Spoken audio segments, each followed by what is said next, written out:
Bon alors, résumons un peu tout ça. 2023 est une année vraiment intense pour moi en tant que créateur de contenu. Après une absence quasi totale d'environ 5 ans, j'ai enfin décidé de reprendre mes activités sur internet. Une chose que j'avais envie de faire depuis bien longtemps mais qui était impossible. La faute à une vie perso beaucoup trop chargée pour pouvoir consacrer le temps que je souhaitais à YouTube. Entre les études, la vie perso et le travail, c'était compliqué.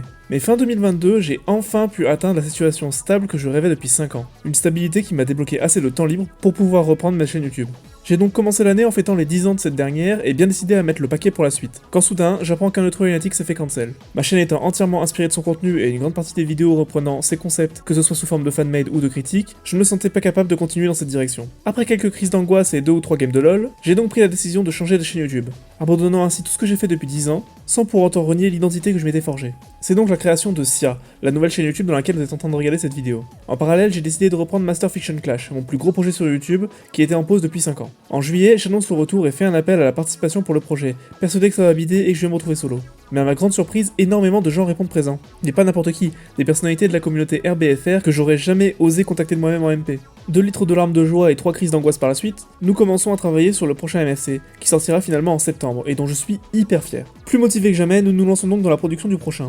Malheureusement, suite à quelques soucis de gestion de planning et d'organisation, le début de la production du battle prend énormément de retard, et le développement commence finalement sérieusement fin novembre. Mais entre temps, j'ai eu l'occasion de me rendre à Château-Landais pour assister au tout premier concert des Rap Battle of Ga avec Mado, VRB, Yansun, Green for Music, ainsi qu'Alexis Étoile, Kesho et Petit K. C'était vraiment incroyable, c'est la première fois que je rencontre des gens de la communauté en vrai, et ils étaient tous vraiment adorables. On a beaucoup discuté de rap battle mais aussi de plein d'autres sujets, et je me suis même fait un super t-shirt rap battle pour l'occasion. Donc franchement ça valait le coup, même si j'avoue que je le ferai pas tous les jours, vu la tronche de mon compte en banque après les 36 € de péage aller-retour. Bref, fin de la parenthèse RBG, ce qui nous amène au mois de décembre et à ce fameux clashandrier de l'Avent 2023. Il y a plusieurs raisons qui m'ont motivé à me lancer dans ce projet, la première étant que malgré celui que j'avais fait en 2021, il restait encore pas mal de battles dont j'avais vraiment envie de parler. Et d'ailleurs vous aurez vous-même pu deviner quelques battles dont j'allais parler dans ce clashandrier, simplement en allant voir sur la vidéo du 25 décembre de l'année dernière. J'avais promis que je parlerais des battles que vous me proposerez, et bah c'est chose faite. Il y a aussi le fait que pour donner un coup de boost à ma nouvelle chaîne YouTube et débloquer certaines fonctionnalités, il fallait que je sorte plusieurs vidéos dans un court laps de temps. Et vous savez, c'est pas trop mon genre d'habitude. C'est pourquoi le clashandrier était un format parfait. Et j'avoue que malgré tout le soin que j'ai voulu apporter à cette version, pour qu'elle soit un vrai glow-up de celle de 2021, j'ai quand même fait pas mal d'erreurs assez grossières.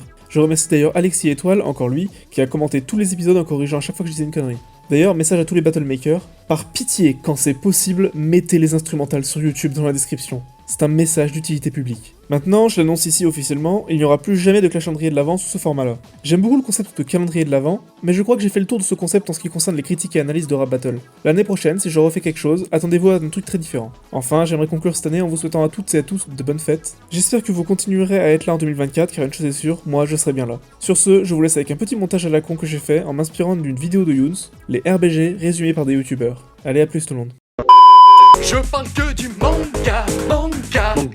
Les méchants. Je suis le dragon blanc aux couilles bleues. La force. Nique ta mère. Non, toi nique ta mère. Non. Toi, nique ta mère. Non, toi nique ta mère. Non. C'est des manifestations de zombies.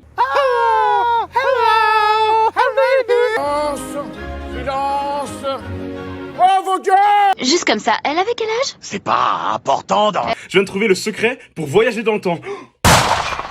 Personne ne saura. Personne ne saura que personne ne saura. Je suis vieux. La chatte à ta mère, la race, la pute. Mais vous les avez butés. Vous avez buté tout le monde. En fait, non. Je comprends pourquoi on a perdu la guerre dans le futur. Je suis gros, je suis gros. Moi je ferais Mewtwo car il est trop stylé en fait. Ah, vous me pétez tous les couilles là. Oui, on a compris, c'est bon, on peut passer à autre chose dans le plan de l'existence. Nique ta mère. J'avais pourtant deviné que tu devinerais, que je devinerais, que tu allais deviner, en devinant que tu allais deviner, que j'avais deviné. Nique ta mère, gros fils de pute. Genre mon Peppa Pig, c'est pas pour les Peppa Putes. À l'époque, on n'utilisait pas des jumpscares à tout va, mais qu'on construisait plutôt une ambiance. Tes parents sont morts, c'est compris. À cause de toi. Ramenez le fan service. Pirate. That's why he's the goat. The goat.